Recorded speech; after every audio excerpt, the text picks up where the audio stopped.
2025 में पॉलिटी की जगत से 5 सबसे बड़ी खबरें ये रही और मैं आज आपके साथ ये न्यूज आइटम्स डिस्कस करने वाला हूं। सबसे पहली खबर की तरफ चलते हैं। वाइस प्रेसिडेंट ने रिजाइन कर दिया। जी हां, इस साल 2025 में जुलाई के महीने में हमारे जो वाइस प्रेसिडेंट साहब हैं उन्होंने रेजिग्नेशन दे दिया। जगदीप धांकर जी ने रेजिग्नेशन दिया और उसके बाद दोबारा से इलेक्शन कंडक्ट किया गया वाइस प्रेसिडेंट के लिए। अब आप देखेंगे कि सीपी राधाकृष्णन जी जो गवर्नर थे महाराष्ट्र के, उन्होंने ये इलेक्शन जीता। सितंबर 2025 में इलेक्शन हुआ। 450 वोट्स उन्होंने सिक्योर किए, which was approximately 150 more than the opposition's nominee जिनके पास 300 वोट्स आए। अब इसमें से, इस खबर में से समझना क्या क्या है, याद क्या क्या रखना है। सबसे पहले तो भारत के जो उपराष्ट्रपति होते हैं, वाइस प्रेसिडेंट होते हैं, क्या उनका टेन्योर फिक्स्ड होता है? यस, उनका टेन्योर फिक्स्ड होता है 5 इयर्स के लिए। क्या उनको उसके टेन्योर से पहले हटाया जा सकता है? Yes, article 67 clause number B के अंदर उनको रिमूव किया जा सकता है बाय अ राज्यसभा रेजोल्यूशन। एक राज्यसभा में रेजोल्यूशन पास करना होता है। उस रेजोल्यूशन के लिए आपको उसे पास करने के लिए इफेक्टिव मेजॉरिटी की जरूरत होती है। इफेक्टिव मेजॉरिटी का क्या मतलब होता है? इफेक्टिव मेजॉरिटी का मतलब होता है जितनी total number of seats Rajya Sabha में है 245, उसमें से वेकेंट सीट्स माइनस कर दो, वेकेंट सीट्स माइनस कर दो, जो नंबर आ जाएगा वो आपका effective strength of the house होगा। जैसे अगर मान लीजिए 20 सीटें वेकेंट है तो आपके पास 225 सीटें रह जाती हैं।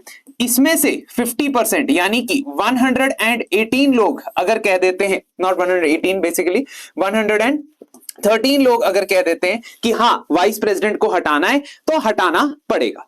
ये वैकेंसी कैसे क्रिएट होती है? अगर कोई मेंबर ऑफ पार्लियामेंट रिजाइन कर देता है, अगर कोई मेंबर ऑफ पार्लियामेंट रिटायर, उसका टाइम खत्म हो जाता है ना, और इलेक्शन नहीं हो पाता है, उसकी डेथ हो जाती है और या डिस्क्वालीफाई हो जाता है। अब ये इफेक्टिव स्ट्रेंथ से आपने रेजोल्यूशन जब राज्यसभा में पास कर लिया तो क्या आप वाइस प्रेसिडेंट को हटा दोगे? नहीं। उसके बाद ये रेजोल्यूशन लोकसभा जाएगा, लोकसभा में इसके ऊपर वोटिंग होगी और सिंपल मेजॉरिटी से इसे पास किया जाएगा। जगदीप धांकर जी के केस में ये नहीं हुआ। जगदीप धांकर जी के केस में उन्होंने खुद ही 21 जुलाई को अपना रेजिग्नेशन लिख दिया और प्रेसिडेंट को अपना रेजिग्नेशन दिया। आर्टिकल 67A के अंदर ये बताया गया है कि उपराष्ट्रपति, vice president of India, president को चिट्ठी लिख के अपना इस्तीफा दे सकते हैं। अब नया जो उपराष्ट्रपति आएगा, वाइस प्रेसिडेंट आएगा, क्या उसके लिए इलेक्शन के लिए कोई टाइम लिमिट फिक्स होती है? नहीं। देखिए, अगर प्रेसिडेंट की सीट वेकेट होती है ना, तो वेकेट होने के 6 महीने के अंदर अंदर आपको नए प्रेसिडेंट का चुनाव करना पड़ता है। ये कॉन्स्टिट्यूशन में लिखा है। लेकिन वाइस प्रेसिडेंट बेसिकली उनको सुपरफ्लुअस हाइनेस बुलाया जाता है। सुपरफ्लुअस हाइनेस, अगर वो नहीं भी होंगे तो भी देश का कामकाज नहीं रुकेगा, देश काम करता रहेगा, है ना। Although why? Because number 1 he is a substitute president, है ना। नंबर 2, जो वो चेयरमैन के रोल करते हैं, राज्यसभा में चेयरमैन की पोजीशन पे है, उसके अलावा there is a deputy chairman as well. तो जब उनकी सीट वेकेंट होगी उतने देर के लिए deputy chairman of Rajya Sabha will become the chairman. तो इसका मतलब है कि वाइस प्रेसिडेंट की इलेक्शन के लिए इतना टाइम नहीं फिक्स होता जितना प्रेसिडेंट के लिए। तो प्रेसिडेंट की सीट अगर वेकेट हो जाती है, खाली हो जाती है due to any reason before the 5 years are ended, 6 महीने के अंदर इलेक्शन करवाना पड़ता है। लेकिन वाइस प्रेसिडेंट के लिए आपको ऐसा नहीं करना पड़ता है। आपको कॉन्स्टिट्यूशन में लिखा है as soon as possible election करवाना है, as soon as possible election करवाना है, ये नहीं कि 6 महीने के अंदर अंदर करवाना है। तो बेसिकली इन्होंने काफी जल्दी करवा दिया। जुलाई में इस्तीफा आया, सितंबर में इलेक्शन भी हो गया, है ना। तो वाइस प्रेसिडेंट के इलेक्शन में लास्ट चीज आपने क्या याद रखनी है, वाइस प्रेसिडेंट के इलेक्शन में वोट कौन देता है? क्या आप और मैं वाइस प्रेसिडेंट के इलेक्शन में वोट देते हैं? नहीं, बिल्कुल भी नहीं। वाइस प्रेसिडेंट के इलेक्शन में वोट देने वाले होते हैं ऑल एमपीज, चाहे वो इलेक्टेड हो चाहे वो नॉमिनेटेड हो, of both Rajya Sabha and Lok Sabha. इनका जो इलेक्शन होता है it is done by PR with STV, proportional representation with single transferable vote. अगर आप चाहते हो इस प्रोसेस को एक्सप्लेन करते हुए मैं वीडियो बनाऊं तो प्लीज मुझे कमेंट सेक्शन में PR STV लिख दो, है ना। मैं आपको एग्जैक्ट प्रोसेस बताऊंगा और क्यों ये भी बताऊंगा कि ये गलत बोलते हैं। PR प्रोपोर्शनल रिप्रेजेंटेशन ये गलत बोलते हैं, क्यों बोलते हैं ये उस वीडियो में बताऊंगा। खैर, तो ये पहली न्यूज थी, the first news item which was there. और बाकी की चीजें तो आप PDF से चलो पढ़ ही लोगे, आप समझदार लोग हो, आप तो पढ़ लोगे, है ना, कोई टेंशन नहीं है इस बात की। नेक्स्ट पे आते हैं चीजों पे, नेक्स्ट खबर पे आते हैं। उससे पहले हमारा prelims 1 batch crash course start हो गया है और स्टार्ट हो रहा है 29 दिसंबर से। उसमें आप सीसैट, जीएस, टेस्ट सीरीज सब एक ही कोर्स के अंदर वन स्टॉप सोल्यूशन के तौर पे चेकआउट कर सकते हो। Please refer to that and you will also get discount, है ना। अब दूसरी खबर क्या थी? दूसरी खबर थी भाई साहब तमिलनाडु गवर्नर के केस में। तमिलनाडु गवर्नर के केस में दो जजमेंट्स आती हैं। एक आती है 8 अप्रैल 2025 को और एक आती है प्रेसिडेंशियल रेफरेंस के तौर पे। इसके बारे में मैं अपने रिकैप 2025 वीडियो में डिटेल में बता चुका हूं, लेकिन यहां पे थोड़ा सा समराइज करूंगा कि आउटकम्स क्या क्या है उस जजमेंट के। प्लीज आप रिकैप 2025 वीडियो जरूर देख लीजिए। पूरे साल के करंट अफेयर एक ही वीडियो में मैंने उसमें डिस्कस किए हैं। तो रिकैप 2025 की वीडियो को आप जरूर डिस्क्रिप्शन में जाके देख लीजिएगा। तो अब दो जजमेंट्स आती हैं। एक 8 अप्रैल 2025 को आती है और एक नवंबर 2025 में आती है। This November judgement is an outcome of a presidential reference, है ना, a presidential reference, and this is an outcome of the case filed by the government of Tamil Nadu against the governor of Tamil Nadu. अब यहां पे outcomes क्या निकल के आते हैं? मैं सीधा आउटकम्स पे आऊंगा क्योंकि डिटेल्स और बैकग्राउंड मैंने रिकैप वीडियो में डिस्कस किया है। आउटकम्स ये निकल के आते हैं। सुप्रीम कोर्ट का 2 जजेस का बेंच कहता है, नंबर 1 कि गवर्नर ऑफ द स्टेट, जो स्टेट का गवर्नर होता है, उसके पास एब्सोल्यूट वीटो नहीं होती है। उसके पास एब्सोल्यूट वीटो नहीं होती है, उसके पास पॉकेट वीटो भी नहीं होती है। इसका क्या मतलब है कि अगर कोई बिल विधानसभा से पास होके गवर्नर के पास साइन होने आता है तो वो उसे रिजेक्ट नहीं कर सकते हैं। अगर वो उसे रिजेक्ट करते हैं, इसका नेक्स्ट स्टेप ये माना जाएगा कि वो वापस रिकंसिडरेशन के पास, हाउस के पास चला गया। So it has gone back for reconsideration to the house, वापस चला गया है। तो इसे सस्पेंसिव वीटो बोला जाता है ना। तो गवर्नर के पास सस्पेंसिव वीटो होती है कि अगर उनको कोई बिल पे साइन नहीं करना है, वापस भेज देते हैं उस बिल को, लेकिन उसे रिजेक्ट नहीं कर सकते हैं, मना नहीं कर सकते हैं। दूसरा, इनडेफिनिट टाइम पीरियड के लिए अपनी जेब में, अपनी पॉकेट में उस बिल को नहीं रख सकते हैं। क्यों? क्योंकि earlier as far as constitution is concerned there is no time limit prescribed कि इतने टाइम में आपने बिल पे साइन करना है या वापस भेजना है।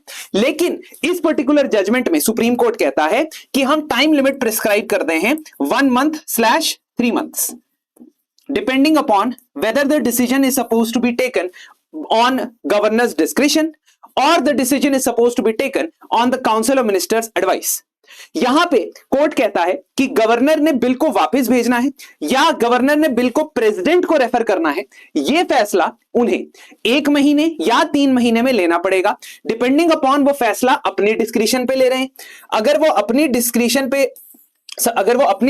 पे ले रहे हैं, मतलब against the advice of council of minister ले रहे हैं वो फैसला, तो उनके पास 3 महीने। अगर वो chief minister of the state और काउंसिल ऑफ मिनिस्टर्स की एडवाइस पे वो फैसला ले रहे हैं तो उनके पास 1 महीना है, 1 month and 3 month।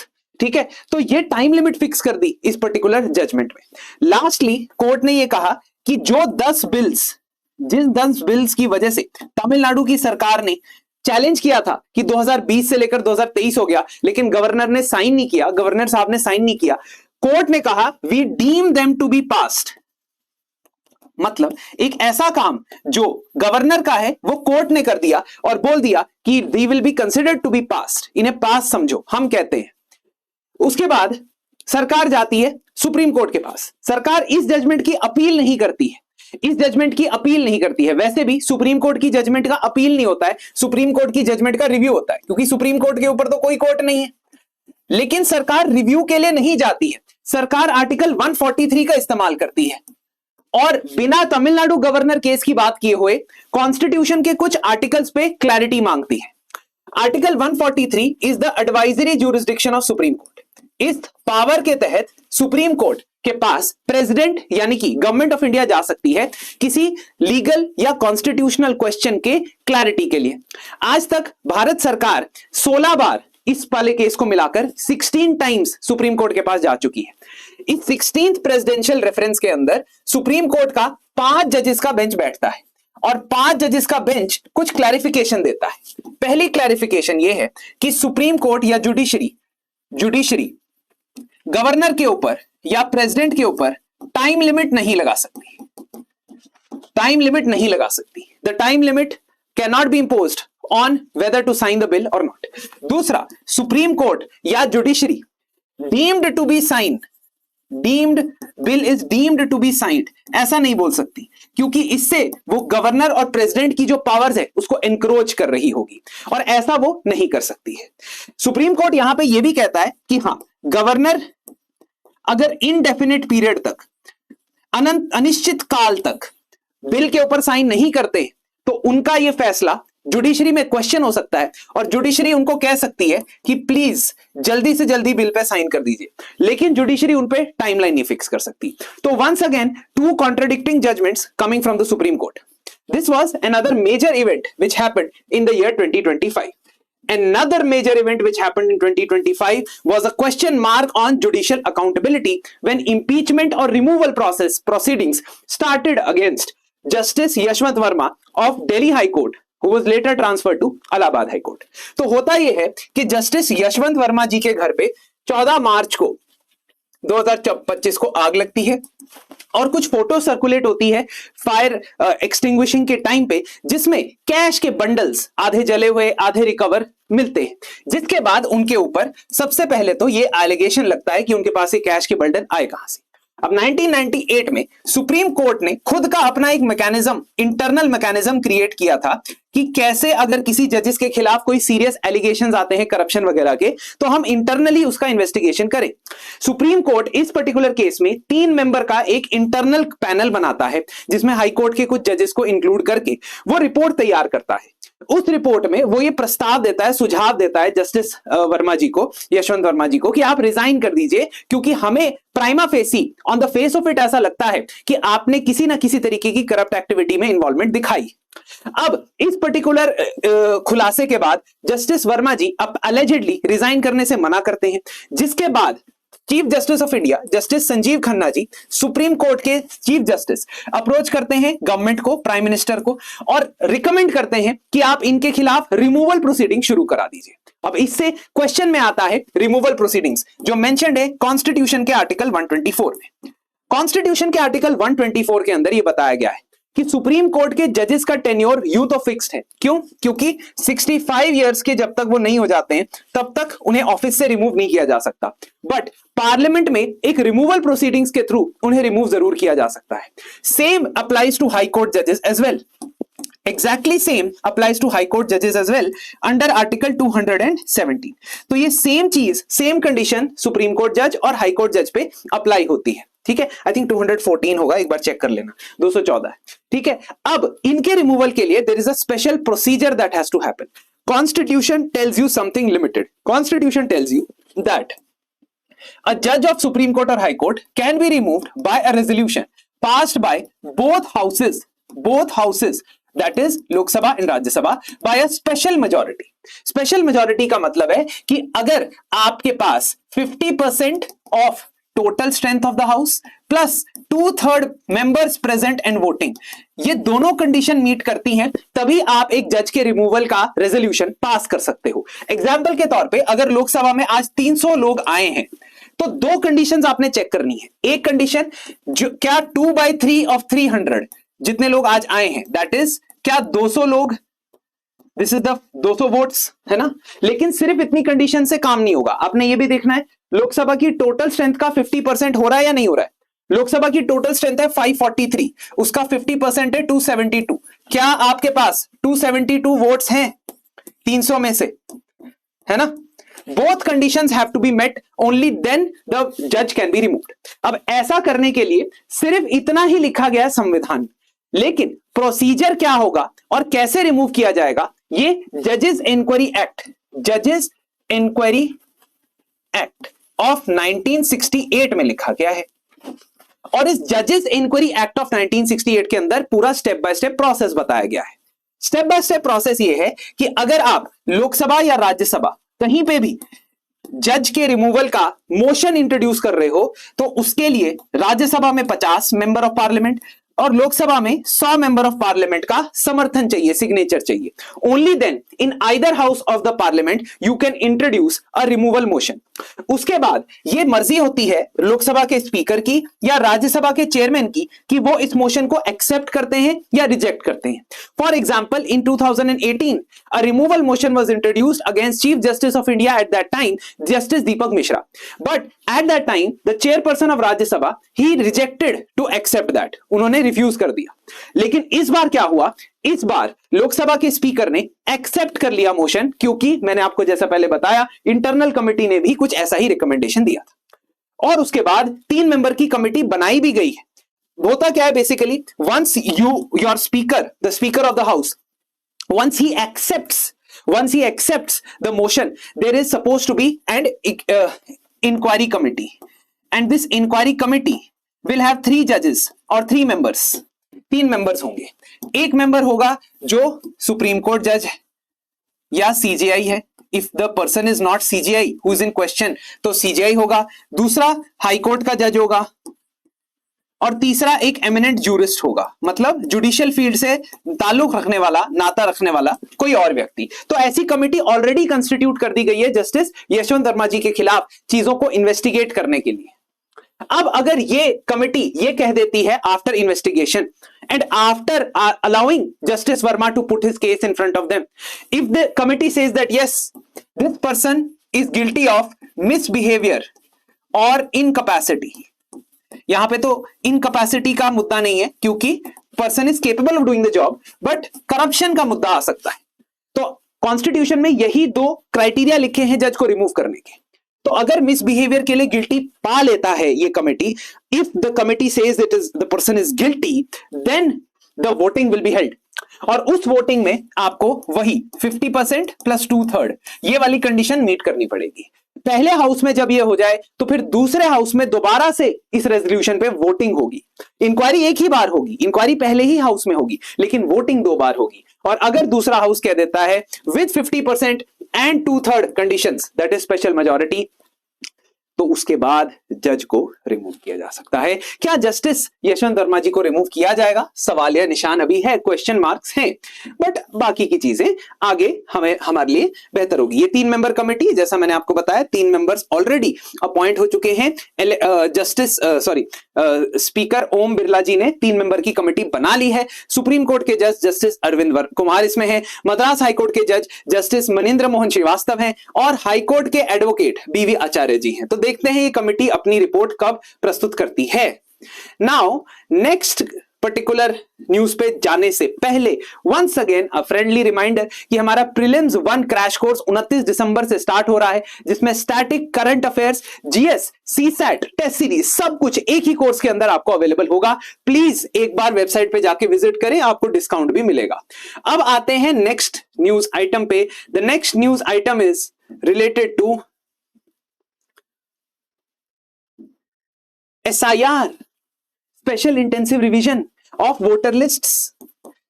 So basically आपको यह पता है कि इस देश के अंदर, हमारे देश के अंदर वोट करना किसे अलाउड है? सिर्फ और सिर्फ सिटीजन्स को, और दूसरा जो उस पर्टिकुलर एरिया में रेजिडेंस है या ऑर्डिनरी रेजिडेंट है, तो एक पर्टिकुलर कॉन्स्टिट्यूएंसी के अंदर उनका वोटर कार्ड बन जाएगा। अब इस पर्टिकुलर लिस्ट को मेंटेन करने और उसको चेंज करने, मॉडिफाई करने की पावर किसके पास है? इलेक्शन कमीशन ऑफ इंडिया के पास। रिप्रेजेंटेशन ऑफ पीपल एक्ट 1950 ये बताता है कि जब आप इलेक्टोरल रोल्स बनाते हो तो आप उसको रिवाइज कर सकते हो। उसको रिवाइज करने के 3 तरीके हो सकते हैं। एक हो सकता है समरी रिवीजन। समरी रिवीजन का मतलब है कि आप साल भर में कुछ फॉर्म लोगों में बांटते हो, मतलब लोगों को बोलते हो कि ये फॉर्म डाउनलोड कर लो, और अगर आपने इलेक्शन कमीशन के पास ये बताना है कि मैं X जगह से दूसरी जगह जा रहा हूं और मुझे वहां का वोटर कार्ड चाहिए, या मेरे पिताजी या दादाजी की डेथ हो चुकी है, उनको वोटर लिस्ट से हटा दीजिए, ऐसे फॉर्म भर के आप इलेक्शन कमीशन की वोटर लिस्ट में शामिल हो सकते हो। ऑल्सो आप 18 साल के हो गए हो, वोटिंग करने लायक हो गए हो, तो भी समरी रिवीजन के अंदर आपका नाम ऐड किया जाता है। दूसरा टाइप का रिवीजन होता है इंटेंसिव रिवीजन। इंटेंसिव रिवीजन तकरीबन पीरियोडिकली किया जाता है। जैसे लास्ट टाइम इंटेंसिव रिवीजन किया गया था साल 2003 में, और 2003 में जब ये रिवीजन किया गया था तब lots of people were deleted, lots of people were added, lots of migrant people, their voter list, voter card was changed. Intensive revision में जो आपके बूथ लेवल ऑफिसर होते हैं वो डोर टू डोर जाते हैं, घर घर जाते हैं और वहां पे जाके आपके डॉक्यूमेंट्स मांगते हैं या पुरानी वोटर लिस्ट में आपको मैच करवाते हैं। तीसरा टाइप का रिवीजन होता है स्पेशल रिवीजन। स्पेशल रिवीजन तब होता है जब किसी पर्टिकुलर रीजंस की वजह से जो स्पेशल है आपको वोटर लिस्ट को दोबारा चेक करना पड़ता है। जैसे बहुत ज्यादा माइग्रेशन हो जाती है मान लीजिए असम में बांग्लादेश से, तो अगर असम की वोटर लिस्ट रिवाइज होगी तो वो स्पेशल रिवीजन के अंडर आएगी। अब बिहार के इलेक्शन से पहले 2024-25 के दौरान ऑपोजिशन पार्टीज ने इलेक्शन कमीशन के पास यह आरोप लगाया कि बहुत सारी वोटर लिस्ट में ना धांधली हो रही है। धांधली कैसे?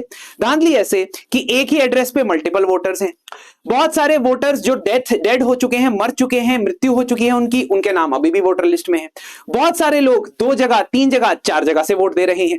अब इन प्रॉब्लम्स का सोल्यूशन निकालने के लिए इलेक्शन कमीशन ने डिसाइड किया कि हम एक special intensive revision of electoral rolls करेंगे। स्पेशल रिवीजन और इंटेंसिव रिवीजन दोनों को कंबाइन किया।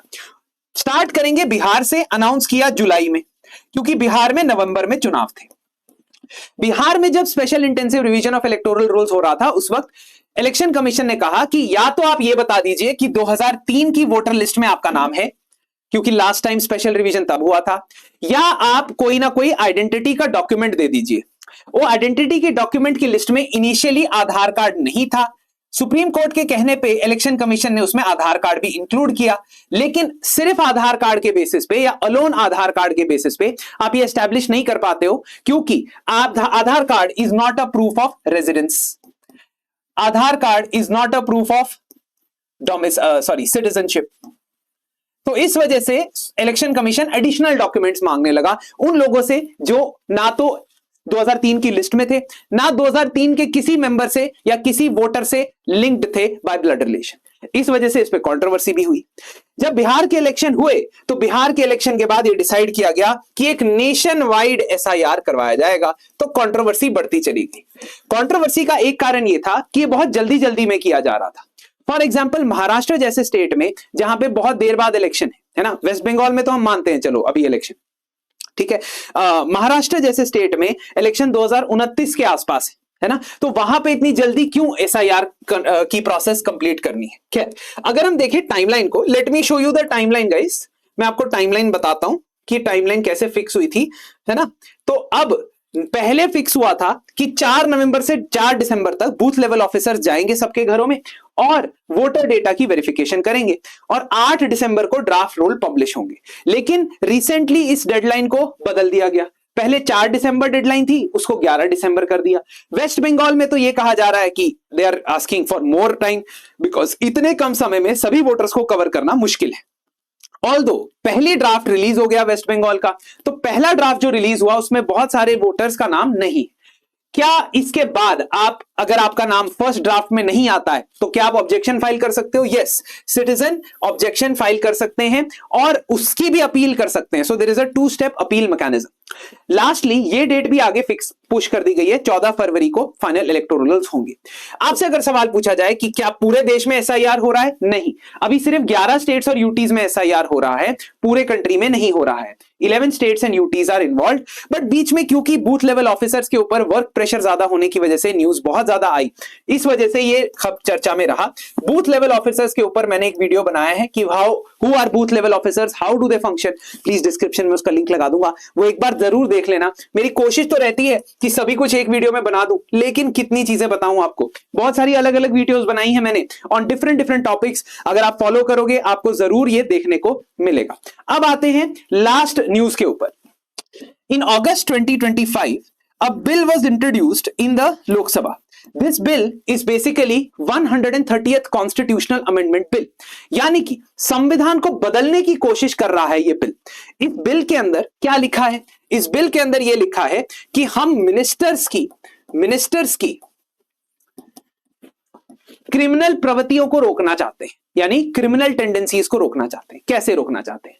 अगर आप चीफ मिनिस्टर है या स्टेट के काउंसिल ऑफ मिनिस्टर के अंदर शामिल हैं, या आप प्रधानमंत्री हैं, प्राइम मिनिस्टर हैं, या सेंटर की काउंसिल ऑफ मिनिस्टर्स के अंदर कोई मंत्री है, और अगर आपको अरेस्ट कर लिया जाता है under a criminal charge, that criminal charge should have a minimum punishment of maximum punishment of 5 years or more. मान लीजिए आपको एक ऐसे केस में पुलिस अरेस्ट करके ले जाती है जिसमें maximum duration of punishment is 5 years. अगर आपको सजा हो गई तो आपको 5 साल तक की सजा हो सकती है, या 7 साल की सजा, 14 साल की सजा. इसका मतलब जो सीरियस क्राइम्स होते हैं, सीरियस ऑफेंसेस होते हैं, अगर उनमें आपको अरेस्ट करके लेके चली गई है पुलिस, और अगर आप 30 दिन तक, 30 डेज तक कंटिन्यूअसली पुलिस कस्टडी में या जुडिशियल कस्टडी में रहते हो, इसका मतलब या तो आप पुलिस के लॉकअप में रहते हो, वैसे 30 दिन तक लगातार पुलिस के लॉकअप में नहीं रहते हो, लेकिन मैं जस्ट आपको हाइपोथेटिकल बता रहा हूं कि या तो आप पुलिस की कस्टडी में रहते हो या आप जेल में, प्रिजन में रहते हो, लेकिन 30 दिन तक कंटिन्यूअसली अगर आप कस्टडी में रहते हो तो 31st डे पे प्रेसिडेंट आपको रिमूव कर सकते हैं. If you are the member, कर देंगे मतलब कर देंगे, कर सकते हैं नहीं, कर देंगे. तो अगर आप मिनिस्टर हैं सेंट्रल काउंसिल ऑफ मिनिस्टर्स के अंदर तो आपको प्रेसिडेंट रिमूव कर देंगे. अगर आप प्राइम मिनिस्टर हैं, if you are prime minister, then you can give your resignation earlier as well, otherwise automatically you will cease to be the minister, है ना. तो कहने का मतलब यह है कि चाहे प्रधानमंत्री हो, चाहे चीफ मिनिस्टर हो, चाहे कोई मिनिस्टर हो, है ना, चाहे वो सेंट्रल काउंसिल ऑफ मिनिस्टर्स में है, चाहे वो स्टेट की काउंसिल ऑफ मिनिस्टर्स में है, चाहे वो यूटी विद लेजिस्लेचर, जो यूटी विद लेजिस्लेचर है दिल्ली पुडुचेरी, या उनकी काउंसिल ऑफ मिनिस्टर्स में है, वो बंदा 31वें दिन पे, 31st डे पे, अगर वो 30 डेज तक कंटिन्यूअसली कस्टडी में है, 31st डे पे he will cease to be a minister. ये प्रपोजल है बस, दैट इज प्रपोजल. तो ये देखो, a minister for a period of 30 consecutive days is arrested on allegation of committing offense under law which is punishable with imprisonment which can extend to 5 years shall be removed from office by the president on advice of PM. ठीक है. And if it is the prime minister, then also he will be removed. ठीक है. If the person is a prime minister, then also he will be removed. So PM and CM themselves are included. They must vacate office if they are detained for 30 days. तो इसका मतलब कि ये particular प्रावधान एक तरीके से पिछले कुछ सालों की डेवलपमेंट्स को ध्यान में रखते हुए लिया गया है. फॉर एग्जाम्पल, जो चीफ मिनिस्टर थे अरविंद केजरीवाल जी, उनको अरेस्ट किया ईडी ने और वो काफी दिनों तक कस्टडी में रहे, लेकिन चीफ मिनिस्टरशिप वो चलाते रहे जेल से. उसके अलावा तमिलनाडु के एक मिनिस्टर थे वी सेंथिल बालाजी, उनको ईडी ने अरेस्ट किया, उसके बाद भी वो मिनिस्टर बने रहे. तो ये कारण बताए जाते हैं कि जब मंत्री को सीरियस क्रिमिनल चार्जेस में अरेस्ट किया जाए, तो उनको क्या करना चाहिए, उनको अपने ऑफिस से रिमूव कर देना चाहिए. लेकिन अभी तक प्रस्ताव है, बिल है, ये स्टैंडिंग कमेटी के पास गया हुआ है, पास नहीं हुआ. खैर, ये थी सबसे इंपॉर्टेंट 5 खबरें in removal of minister, and that is all for today's video. I hope you liked it. Please listen to the other videos where I have discussed the other topics as well. ठीक है, तो मैं description में link लगा दूंगा. उम्मीद करता हूं आपको ये वीडियो पसंद आया होगा. धन्यवाद.